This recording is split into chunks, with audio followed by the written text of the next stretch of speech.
Hello and welcome to Sports Tonight on Channels Television. I am Tayo Salam. Of course, thank God it's Friday, and we've got a very interesting package for you on the show. Austin Okonakman is going to join me very, very soon. But before Austin joins me, I've got my guest in the studio, Segun Vincent. Is about to stroll in. What's up, Segun? How are you? Good evening. Now, this is the first time we're doing the show together. Yeah, first time out. Yeah. Should be a good one. Yeah, good one. I like your jacket.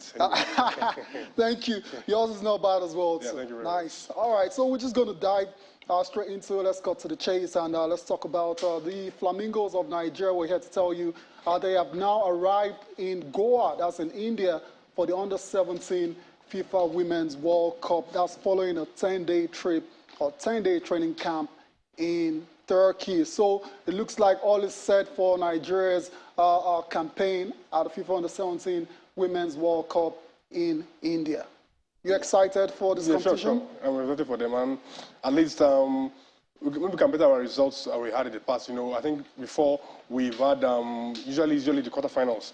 I think we've gotten the quarterfinals 3 times. So let's get to win the competition. Get to the competition. I think we have talented players in there, and when it comes to each of the when it comes to the age competition, yeah. It's not all about winning the competition itself. That's a good thing. That's a good thing. But we want to see progression. We want to see people going up the ladder, going from like the under-17 to under-19, under-19, under-20, or under-21, under-23, and see them move to the national team.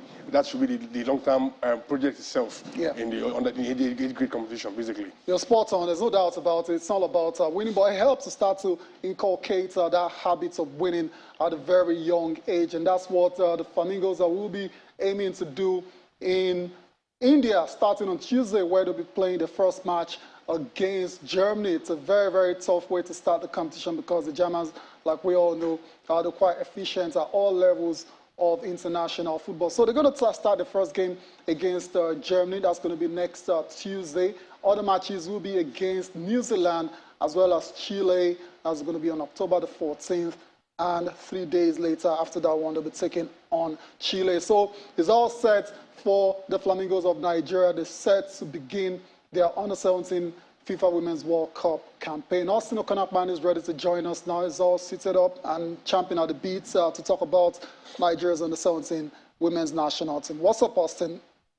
For the greetings, Tayo, and everyone joining us from different parts of the world. Always a delight to be on the show. Yes, I'm super excited about the Flamingos and their World Cup campaign, because at this level, I always preach no pressure. We saw the 4 corners at the FIFA Under-20 World Cup, and from that tournament, we already have players who are doing well for the Super Falcons. Yep. Flourish easily comes to mind, and of course, Esther Oyenezide. So this is another competition for us to see if we can keep that process of talent discovery and development going, So I know people expect that whenever you wear the Nigerian colors, you must go out there to win. I know. But with the under-17 level, just give them an opportunity to go and express themselves, and that's what I'm expecting to see. I like this setup, particularly for Coach Bankole Oluworikere. I always tell his story because I was with him right there at the Channels International Kids Cup in 2014. He followed one of the schools from Lagos to the Channels Kids Cup. And I always say this message that at the grassroots, it's 360. You're not just discovering talent. You are also developing coaching because the coaches are young and still trying to, hone their skills. So Coach Bankole is a good testament of that Channels International Kids Cup story and why it should be a model for grassroots football development in Nigeria. Now, take a look at these faces. A lot of them are not known, but they will go to this tournament in India and then give a good account of themselves and people will start talking about it. That's Coach Bankole right there. And each time I talk to him, I always remind him that, Coach, I know the story of how it all started, and look at where you are now. And he says it's all about development. So, Tayo, yes, I'm hoping that Nigeria will go to this World Cup and give us something good to talk about. Yeah, spot on. It's all about development, all about growth and progression, and that's what we hope to see when competition starts in India for Nigeria. And I said at the start of the show that they've never won this competition before, so perhaps this might just be it for them. And if they're going to go all the way, they might just be taking on India in the last 8. India is being coached by former Super Falcons coach Thomas Dernaby. So that's a very interesting situation to monitor right there. Austin, Shego as well. Yeah, the tricky one there, you know. The man, you know, he has a bit of experience. Yeah. But on the field of play, they're no friends, you know. After the field of play, I continue our friends. Our friendship, I beg your pardon. But, we're going to see a cracker in that. Hopefully, we make it to the last 8, and then let's see how it pounds out. And then, of course, over the years, we've always had players at the grassroots levels, always have talented players. Good. But the problem has always been transition, you know, moving to Europe, playing in better leagues. Yeah. And not to say that our leagues are not good, but to move to play in better leagues, moving to the higher side from the under 17 to under 20. Because we had a couple of players, but we need more people to move across. And that's the between the Europeans and us, because there's always that progression in planning. So when players move from the under 17 to under 16, under 16, 17 in Europe, they use the odd numbers. You can monitor, but in Africa, we use the 17, 20, and 20 and 23. So as the case may be, so let's say I pass that for the Flamingos, and then of course from our stakeholders here, we're wishing them well. We wish them well, all the best against Germany. That's going to be the first game on Tuesday. Of course, we're still going to come back on the show and review that game totally. So all the best to the Flamingos of Nigeria. Let's get on with the show now. We're still talking football, but we're going to talk about the CAF Champions League and the CAF Confederation Cup. Nigerian teams are back on the continent over the weekend. They'll be looking to get into the group stage of the competition. But guys, we've got our work cut out this time around. Unlike the first preliminary round, check out his fixtures, Austin and Shegun. Let's start with the CAF Champions League. Rivers United will be taking on the defending champions with that Athletic, that's Casablanca from Morocco. The game is going to be played on Sunday, rather. Venues at Doki and Masimeka International Stadium. Entry is apparently free in that one. The other matchup in the CAF Champions League for Nigeria is between Plateau United and Esperance, another massive team on the continent. Time is on Sunday as well too, and this time around the venue is at MKO Abiola Stadium in Abuja. So that's for the CAF Champions League. Let's quickly focus on that. Shegun, you've got a smile on your face, but I'm sure you're not going to be smiling when these games actually kick off. You know, look at the opposition. This is a tough game, you know. Where the Athletic and Esperance of Tunisia, these are teams, these are household names, these are teams that they they know how to play this competition. And their leagues are started in their respective leagues. Our own leagues, we don't really know what's going on. And that's not anybody's fault. So match fitness, now I heard that I think they touched them in the touchdown in country, I think today or yesterday, in a private jet and all of that. And then we don't have organization is top-notch, you know, far better management, European standard football, foreign influence of foreign coaching, welfare, everything is there. So you can't but have to celebrate these people, because when all these things are in place, even the player that is not willing, we're willing because of all these amenities that we put in place for them. And the same thing is said for our own counterparts. But not to say that we don't have talented players who cannot do the job and all of that. But then it is what it is for Rivers United and Plateau United. But we are home, the home advantage is there. And then if we don't get the point at home, then it will be a far cry for us when we go away from home. So the home games are very, very important. Very key. Very important. So we have to get the results at home. If we don't, we're down and out. Yeah, when you say results, what are you looking at? Minimum withdraw, full-time draw, win. Minimum withdraw, win. That's as bad as a loss. No, I'm not saying. I'm not saying. Morocco. No, if I'm saying minimum. Okay, you can't afford to lose. Minimum withdraw because of thousands of things.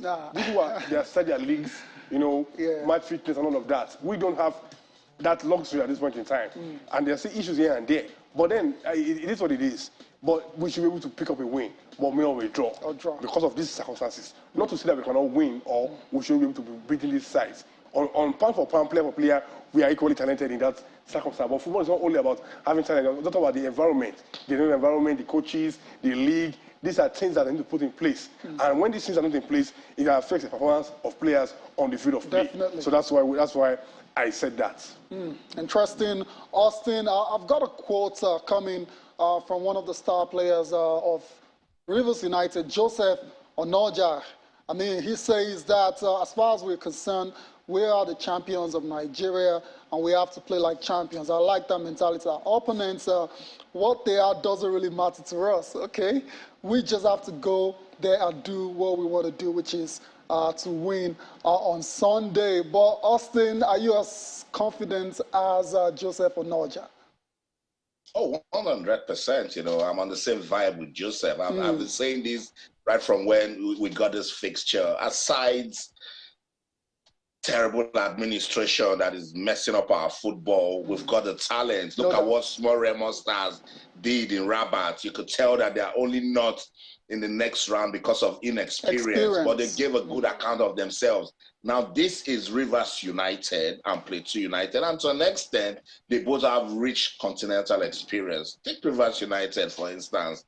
If you're playing against a team as Wydad Casablanca, it gives you an opportunity to show that you're indeed a big team in Africa. This is the best way to show it. You know, the game hasn't been played, so if people are coming out to say that this team will beat you, prove a point. You're going to lose. I wasn't impressed with the game being thrown open for fans to get in. If your team hasn't been playing with a full house, and you now bring in the fans, it might just work against you. But if you allow fans to genuinely buy tickets, come to the stadium to support the team, it might count for something. But that's just by the side. You talk about the players, you talk about the quality. Rivers United has shown us consistency in the last 3 years. And I say this so that they will know that I've got so much confidence in that team. So if they mess up, they're messing me up big time. So they need to go out there with the right mentality and say that we have the advantage now playing in Port Harcourt. Beat this team, you know, the right way that will make you go back to consolidate in the second leg. I mean, this is the second round, and this is where we start thinking about the money. And you also need to think about the country, that it's time for us to start proving that we actually, you know, are top in African football. Yes, it's going to be difficult. You're going against with that Casablanca top team, defending champions. And if you listen to your Shegun's analysis, and to an extent what you said, is because of the organization that they have going for them that is, you know, impacting on their football. You know what I'm saying? So if you want to put talent, we're going to get on the field and we will play football, you know? And at the end of the day, football, but look at, see for instance, look at the way Esperance got into Abuja. Top-notch preparation, and you could tell the players they were comfortable. You know, when you fly in private jets, when everything is going the way. You remember that 70% I always tell you guys that is important before you get on the pitch. These North African teams, they tick those boxes. And when they get onto the pitch, they just do the 30% that they need to do, and they get the results. That's what we should start doing. I love the fact that I'm hearing stories that the Rivers State government, you know, they've given the team some financial boost, you know, to get out there and get something done.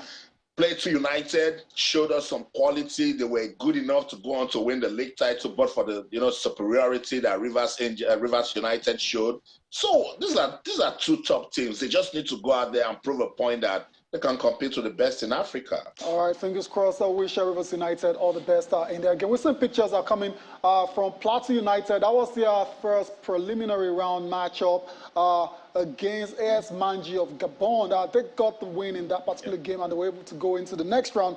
We're going to be taking on Esperance of Tunisia. Austin already mentioned Esperance as well too. Shegun, a fantastic side. One of those sides that we grew up watching on the continent, and we really look forward to watching. So that's going to be another tough one at the Mobolaji Johnson. That's going to be played at the MKO Abiola Stadium in Abuja. How do you see this one panning out? You've talked about Rivers getting a minimum of a draw against Rivers and Plateau. So what's going to happen in this one? Today I'm quite united. You see, Plateau United, Esperance, and I jumped the gun too. We'll go to Qatar later. So like I said earlier, it's still basically around the same thing. These sides, administration, they've been playing. They're not much rusty. Organization, they've touched down. There's no problem. Do we always have to wait for the government or ourselves to intervene to give money as incentive before we start playing football. Things are not like that in other countries. Not to say that people and government should not give them financial aid or financial boost for when we are winning the games, but circumstances of these things, administration, everything is not in place, and it's going to affect the psyche of the players and of the coach. But that's where we are. Not to say that we don't have equal talent to match these players pound for pound, keeper for keeper, even in all-round play. Although, yes, they have this foreign influence of how they playing football, high pressing, passing the ball, all of that. But on a very good day, we should be taking these people one for one. But I'm trying to say that we're still taking towards the result I gave out for the other side, which is a minimum withdrawal. Of a draw, wow. Okay. It's gonna be a tough one. I think I can see where you're coming from. Austin, you're laughing as well too. Yeah, Austin's a believer. Austin, I like your mentality. I always do.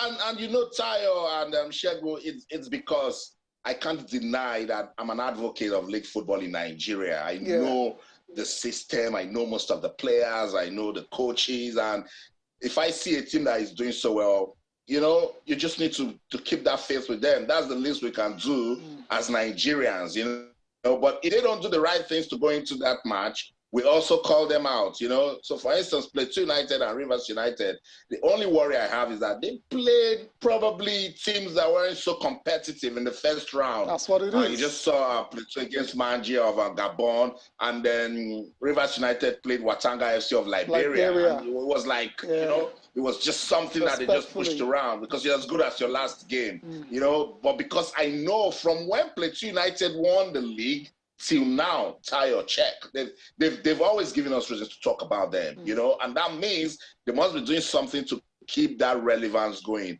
We can't talk much about Rivers United. Everyone knows what Rivers United have been doing in the last 3 seasons. So it's time for them to prove a point. If you can get through the first round easy, then you should be ready to get through the second round in a very difficult way. And why people say it's not good enough that they are playing the first leg fixtures at home, I see that as a blessing in disguise. Because you have an opportunity to give it a strong start. Give it a strong start and give it a stronger finish. And then you go to the next round. But if you win 3-0 and then you go to Tunisia and then you say, I've won 3-0, you can't concede 4 goals and you're out. So you need to start strong and then finish stronger. Yeah, that's the way it's supposed to be. Let's go and talk about Kwara United. Kwara United are going to be in action in the CAF Confederation Cup. Let's get a confirmation of that fixture for you. They'll be taking on ours. Berkane, that's another tough opposition. That game is going to be played at the Mobolaji Johnson Arena as well. So Kwara United looking to advance in the CAF Confederation Cup. There's a confirmation of the fixture. The Moroccan side, a very good side as well too. And I think we're all going to agree, even though Austin has this incredible belief for Nigerian sides. We got to agree that all the teams have their work cut out. And my message to them and to the fans is just make sure you don't lose the tie in the first leg. Make sure you go into the away legs still with a chance of qualifying for the next round, because you get my point, right? So, that's the best I can say. I'm not a pessimist. I'm just being realistic. I'm not realistic. I'm being realistic about their chances. It's going to be very, very tough for them. But it's football, anything can happen. And who knows, they might just raise their game on the day and stun this real massive opposition coming from Morocco. All right, so we'll see how it pans out. All the best to Nigerian sides on the continent. Let's get on with the show. Let's talk about the UEFA Champions League. Not UEFA Champions, the English Premier League. Yes, it's going to happen over this weekend, but we need to go on a break. First of all, when we come back, we're doing a comprehensive preview of the games in the English Premier League. Of course, there's none bigger than the matchup between Liverpool and Arsenal. Join us again. You're welcome back to Sports Tonight on Channels Television. It's time to take a look at the fixtures of the English Premier League that will go down this weekend starting on Saturday. The fixtures right there on the screen. Bournemouth will take on Leicester City. There's Chelsea looking for back-to-back wins against Wolves. There's also Manchester City led by the irrepressible Erling Haaland. They'll be taking on Southampton. Newcastle versus Brentford, while Brighton will be taking on Tottenham Hotspur. That's for Saturday, while for Sunday, we've got matchups between Crystal Palace and Leeds United. There's also West Ham taking on Fulham, while Arsenal will take on Liverpool. That's definitely the star matchup of the weekend. We moved on to the games on Sundays now, guys. Everton will also be in action against Manchester United. But for obvious reasons, Shegun, you're smiling. We're going to have to start with the big one on Super Sunday between Liverpool and Arsenal. Just based on form, current form, you'd say Arsenal should get the job done here. I mean, they've won all their games but one. They're 11 points ahead of Liverpool. They're the better side. They're playing more confidently. On the other hand, Liverpool, their confidence is short, and you wonder how they're going to go about this game and how they can get anything out of it. You look at this Arsenal side and Liverpool side. The past 5 games they played between each other, Arsenal have only picked up a draw, 0-0, that's in Carling Cup. Every other game has been 3-0, 4-0, 5-0, 2-0. So the head-to-head has not been favourable towards Arsenal. But look at this Arsenal side this season, they are the resurgent side. They had a couple of signings, Zinchenko, Gabriel Jesus. Yes, they brought up the mentality in them. And Arsenal's biggest problem over the years is when the chips are down, they fail to always rise up. And that's what happened. Supposedly some people said that's what happened to them against the Man U game, but that's story for another day. But you look at this in this context of Arsenal playing Man U, Arsenal at home at Emirates, Arsenal flying, and a Western one said you are as good at your 3 games. This is your past game, the game you're playing at the moment, and your future game. Liverpool in the past this season have been struggling. Their midfielders are the least running midfielders in the league, among the top 6 side. They've been found out. Their Trent Alexander-Arnold has been woeful defensively. Van Dijk has not been Van Dijk. In fact, Maguire has been Van Dijk this season. You almost need a prayer point for Liverpool to pick up a point. So they're no more as fierce or as scintillating as they were, as silk, as that powerhouse. Sanchez only scored 2 goals this season. So Darwin Núñez has been Gabriel, the defender, has scored more goals than Núñez. These are the problems that Liverpool have. But on the contrary, it's a derby match. Arsenal must not go into this game overconfident or feeling low in confidence. Arsenal need to win this game to show the world that they are not that small dog, the babies that ever referred to Arsenal like they were before. Because if Liverpool pick up a point or pick up a win in this game, it changes the season for them. Because Liverpool are going to play Arsenal and play Man City at the Etihad, if I'm not mistaken, at the venue. So this game is very important for Arsenal. Arsenal must find a way to get that win. It should be a good win for Arsenal in this context. Anything short that we win, Liverpool, Arsenal find a way, because it's 11 points. They win the game, it's down to 8 points. Now, game on for them. Indeed. So from everything you've said, Shegun, Arsenal are the favourites going into this game against Liverpool. Mikel Arteta has done a fantastic job, in the past couple of years for Arsenal. It looks like everything is paying off now. All of the patience they've showed with Mikel Arteta, Arsenal are starting to reap the benefits. But like Shegun said, they can't afford to be complacent in that game against Liverpool. Let's take a listen to Jurgen Klopp now. Let's get his pre-match thoughts, talking about how far Arsenal have come in the last couple of years. Yeah, so I all my respect. Wow, really, really good job. So it's like this when you need some time, nobody wants to give you time. And maybe not all of us deserve time because it's you still have to be good to use the time, and that was Mikel obviously did. I have to say, really, lots of respect for it. They had a lot of talent already in the last 3 years. I think Martinelli, everybody, I was very early excited about him, and he became exactly the player I expected he will be. Martin Odegaard. I spoke to him when he was 15 from Norway. When the whole world wanted him, he decided for Real Madrid. But I remember, as it would have been yesterday, that we sat on a table with his dad, and we were all so excited. And then there came a few difficult years, which is normal when you're that much in the spotlight. So he became the player everybody expected him to be that time. Saka, I think from first day since he's playing, it's incredible. And Gabriel Jesus, if anybody knew how good he could be, not in a Man City shirt, in a fixed role, fixed number 9, number 1 in the lineup, if you want, the fixed number 9 in the lineup. Then it was Mikel, because we worked together with him. Same with Zinchenko, so great things. Brought Xhaka back on track. Thomas Partey, everybody knew how good he is when he was at Atletico. So, and then the last line is now really well settled. They found a way how they want to defend, and that's it. And then last night, obviously, they played a different lineup, but still lots of quality.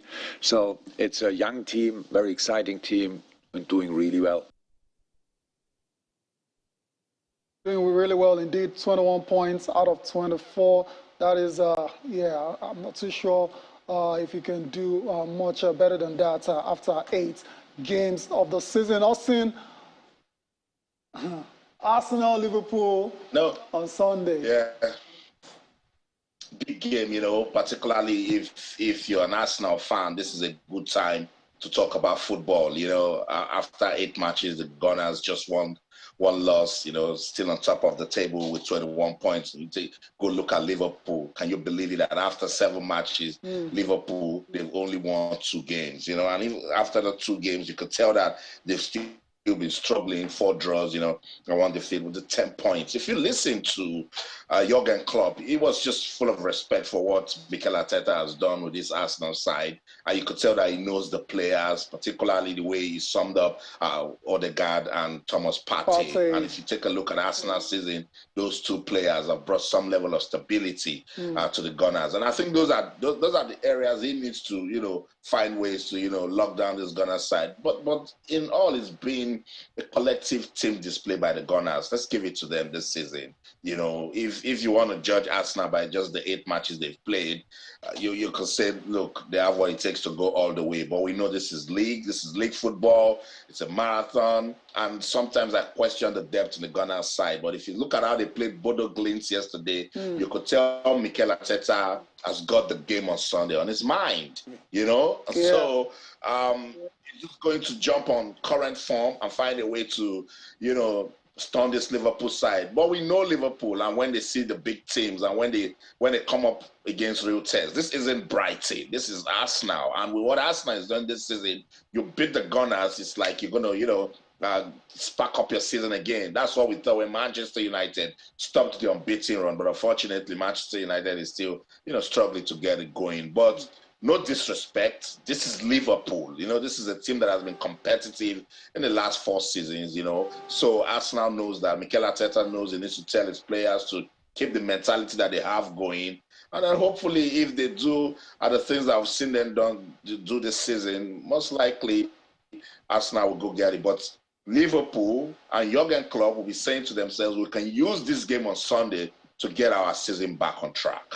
Yeah, it's all about getting the season back on track for Liverpool, and that's exactly what Jurgen Klopp has been talking about ahead of Sunday's game against Arsenal. He wants his team to be a lot more unpredictable. Let's take a listen. No, the thing is, for us, it's much more important that we become unpredictable again, and we need different systems for that as well. And so this is not the only system we can play. This was now a 4-4-2. That's always with when you name systems, it's a 4-3-3 or it's a 5-4-5-1. So it's a 4-4-2 or a 4-2-3-1. Maybe don't want to make it more complicated than it is, but there are obviously different systems for us available, and we have to choose from now on which one is the best for the next opponent, and or the best for us in the moment. And yeah, but how I said, we have to be more unpredictable, definitely. Got to be more unpredictable. Liverpool, it's been a slow start to the season, just the 2 clean sheets in 9 Premier League in matches so far. And they've got their work cut out, definitely, against the Gunners at the Emirates on Sunday. Let me just put you on the spot, get a prediction out of you. Come on. It's a tough one. Liverpool know that if they continue like this, Klopp will be sacked before the World Cup or after the World Cup. And then Arsenal know that if they win this game now, it's game over for them. Arsenal know that nobody for Liverpool. And Arsenal know that they won't be called the babies in quotes. But I see a 1.5 in that game. Yeah, one I won't go in that game.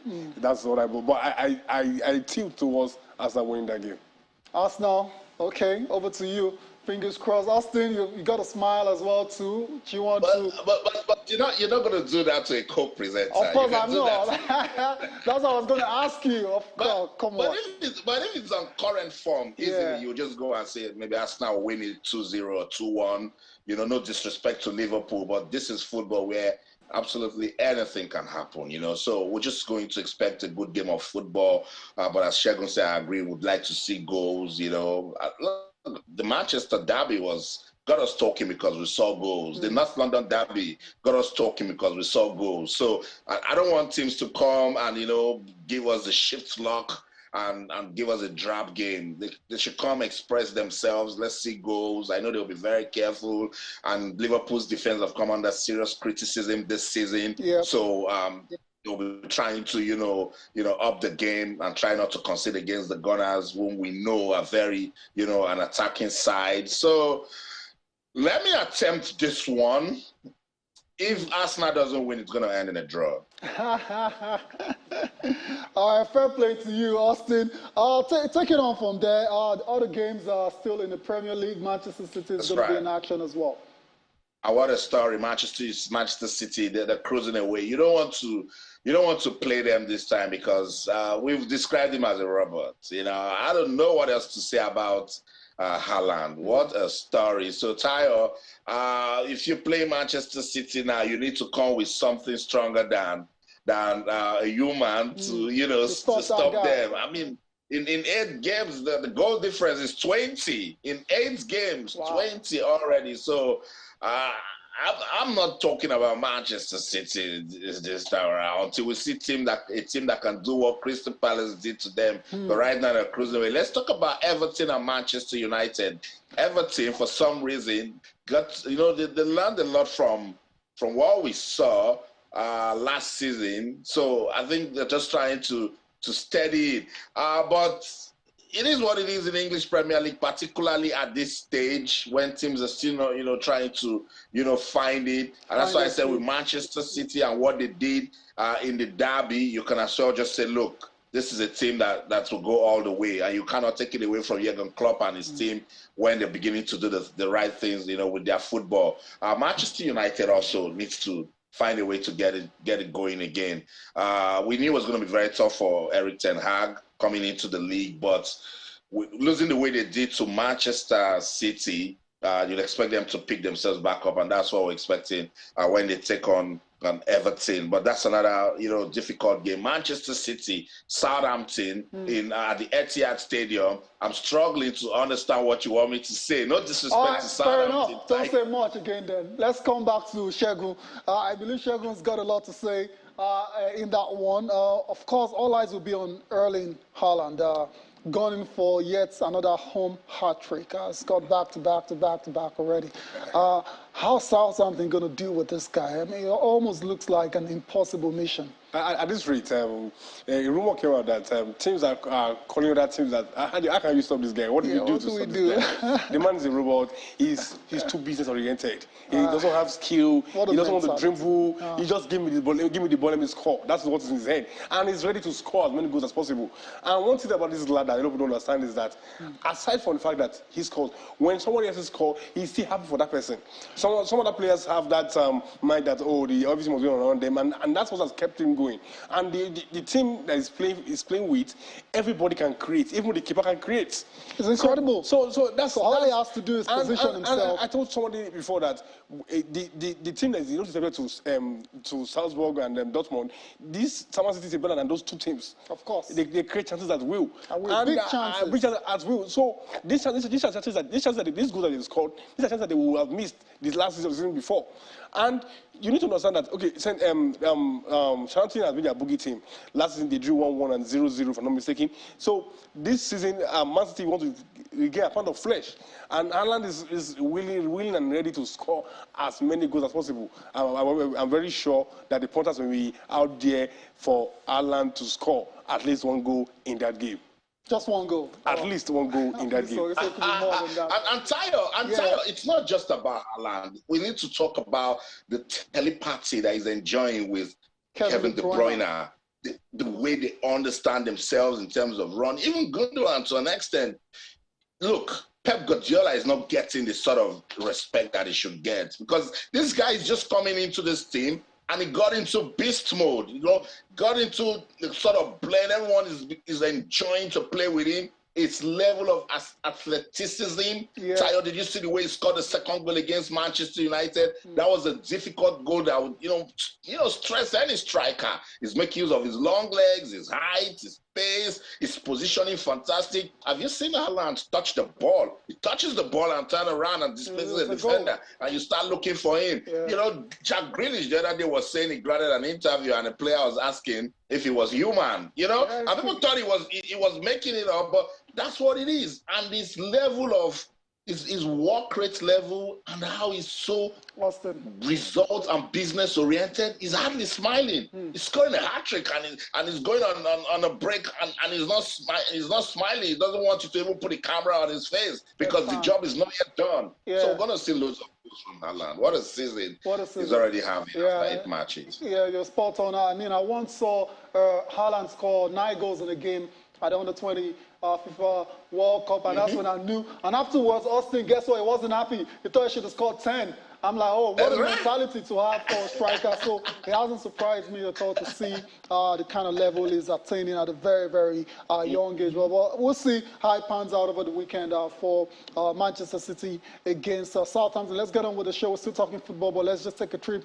to Germany quickly and tell you about Xabi Alonso was announced as the coach of Bayer Leverkusen. That was on Wednesday. Yes, he's going to be making his managerial bow on Saturday against Schalke 04. That's the Liverpool legend right there, Real Madrid legend as well, to Xabi Alonso getting his first senior managerial job. For me, Shegun, this guy always struck me as one of those players that is destined to be a good manager after his playing career. And I'm not surprised that he's taking the leap now. I'm not surprised they're taking the leap now. And, there's this saying that, when the older ones leave the game, who's going to step up? And we're having younger guys, Arteta, Xabi Alonso, a couple of guys stepping up. And then I think last year when he did his badges, because he said that Pep was integral in him becoming the coach. Last year he also had a job in Gladbach, but he declined the job. Maybe he was not yet mentally prepared because, for people like him right now, if they don't start well, it's almost an end for their career. We can mention coaches like of Gary Neville, Paul Scholes, and a couple of other players that, even John Barnes, that they didn't start well and almost ran out for them. And I believe that going to Leverkusen, the media hype is not there, the pressure is not there for them to win the league and what have you. But I believe he's going to do a good job in that place. He's going to come with a lot of tactical adaptness, working with different coaches, Guardiola, Mourinho, Ancelotti. These are big coaches, for Benitez. I believe that this guy has something off his sleeves, and I wish him well in Leverkusen. Yeah.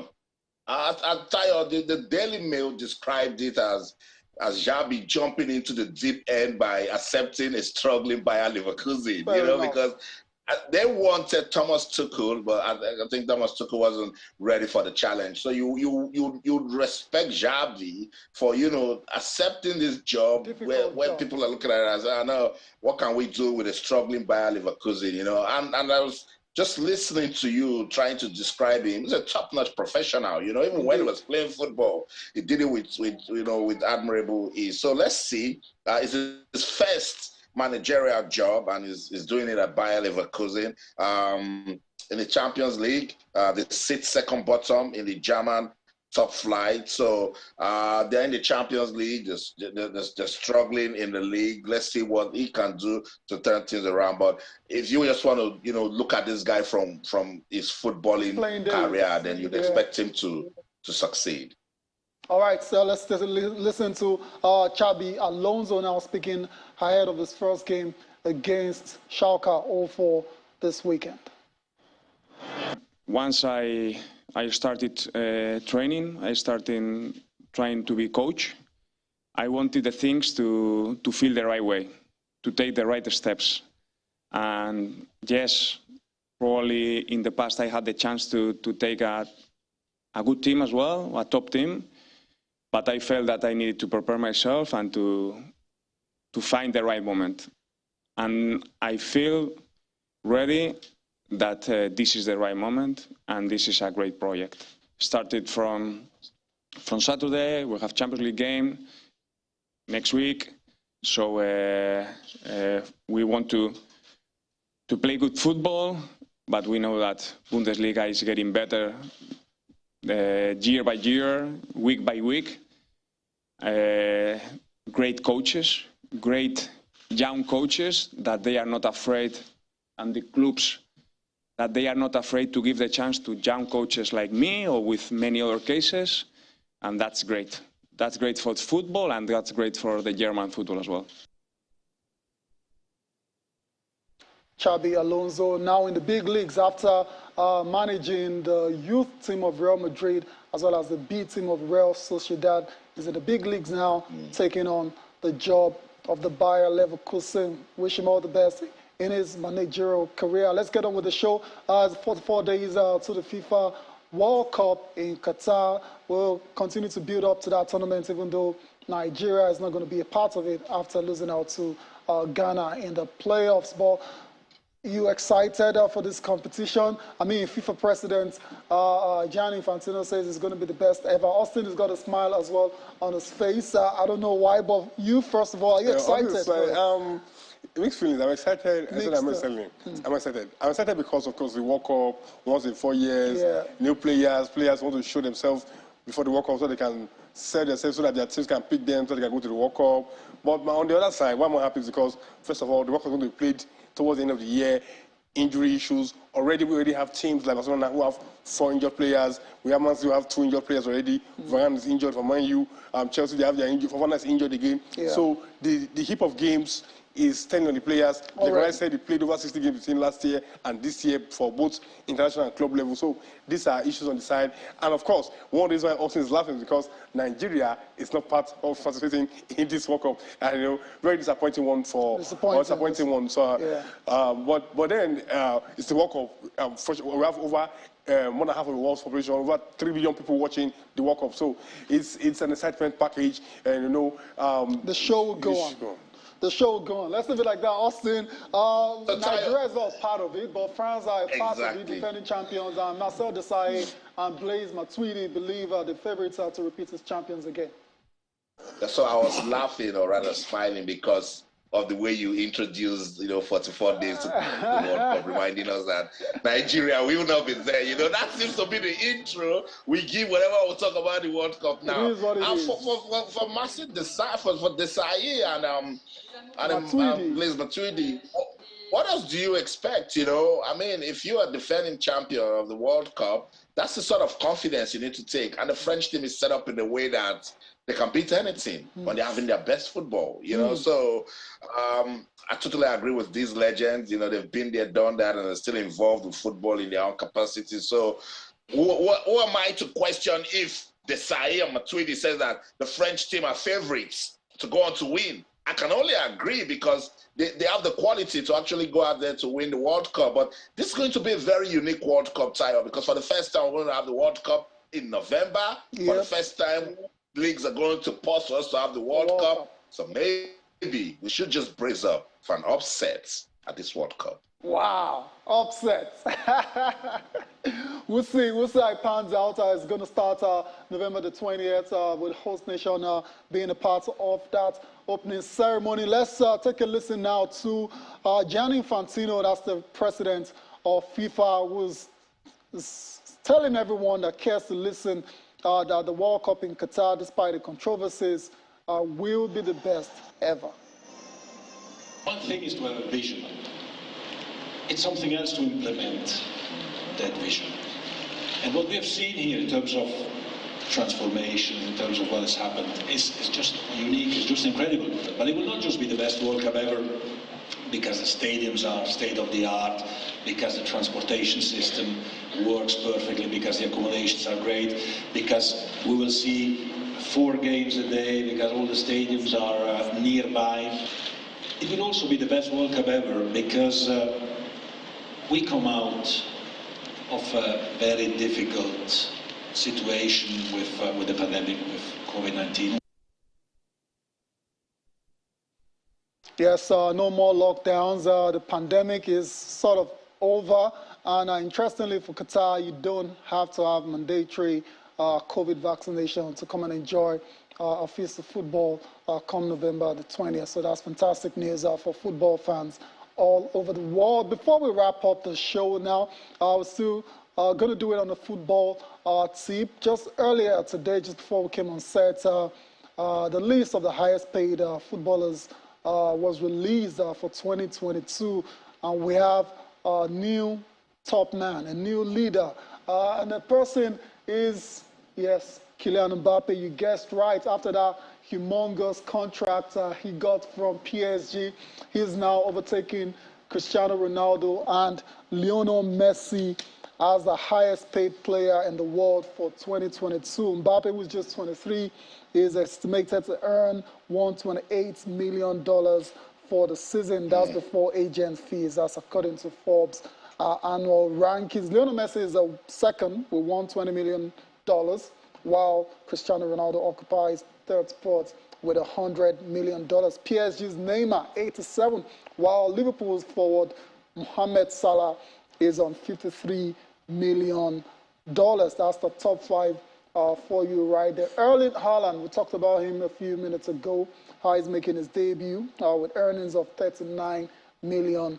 Of course, the rise of Mbappe and Haaland, the only players under age of 30, signals a shift in the global game, according to Forbes. And these two guys look like they're ready to dominate the sport for the next decade, on and off the pitch. Mbappe and Haaland, I think they're the new Messi and Ronaldo. Yeah. They are the guys that are 1 year difference, or like Messi and Ronaldo, which is 2 years difference. I wish them all the best. Haaland is a robot. He means business. He's a fox in the box. He's like, reminds you of Inzaghi. He doesn't have time to dribble or whatever. Mbappe wants to dribble. He wants to do all of that. But Mbappe is a talented player. He's fast. He's also has some strength. He's strong. Can dribble. Can score goals. Can do the out tools. If you play game, the out tools. He can go from different angles and all of that. Haaland too is scoring a lot of goals in Man City. And these guys are going to be there for another 10 years. And we'll wait to see. Yeah, we're ready for their dominance, right? Yes, we're ready for the dominance. We're ready for the dominance. Austin, you're ready as well, too, as we wrap up the show. Yeah, Tayo, aside Messi and Ronaldo and maybe Robert Lewandowski, all of the guys on that list, if you blast a whistle, they should score a goal. I mean, if you earn that kind of money, then you should deliver. I expect to see Alan get on that top 4, in no time because of the sort of performance that is given to us. But Tayo, each time we do these things and we come out and talk about so much money that these players earn, I start feeling bad why I quit my footballing career. Wrong profession. Sorry, bro. Yeah, it's all good. All right. I know. All right. So I think that's where we the curtain falls on this edition of Sports Tonight on Channels Television. Thanks for doing this with us. We'll be back again next week. Until then, in everything you do, remember, keep talking sports. Bye for now. Ciao. Thank you for being a part of the show as well, too, Shegun. Thank you for having me. Yeah. This is the first time we're doing this show together, so and I had a good show. I hope you did too. I did, no doubt. All right. Thank you all for watching as well, too. Enjoy the rest of your night. I am Tayo Salam.